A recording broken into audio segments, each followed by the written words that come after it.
Hello everyone, welcome back to my channel. আশা করি তোমরা সবাই খুব ভালো আছো এবং আমিও ভালো আছি। দেখো তেল ঢেলে নিলাম, তেলটা তাঁততে দিয়ে দিয়েছি। তারপরে এই মাছগুলো আমি ভেজে নেব।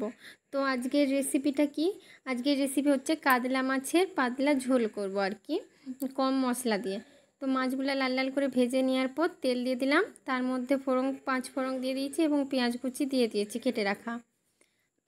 তারপরে আমি এখানে আদা রসুন এবং লঙ্কা আমাদের বাটা, তো আমি বেটে নিয়েছি। তারপরে ওটা আমি এখানে দিয়ে দিয়েছি।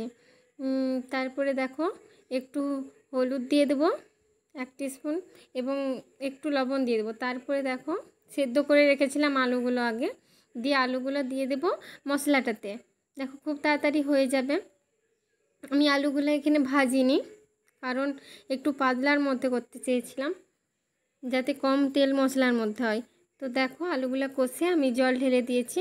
তারপরে এটা ফুটছে, 5 মিনিটের মতো ফোটার পর একটু মাছগুলা আমি ঢেলে দেব, ভাজা মাছগুলো। তারপরে দেখো মাছ ভাজাগুলো দিয়ে দিয়েছি। তারপর আমি 2 মিনিটের মতো রেখে আমি এরপর এটাকে নামিয়ে দেব।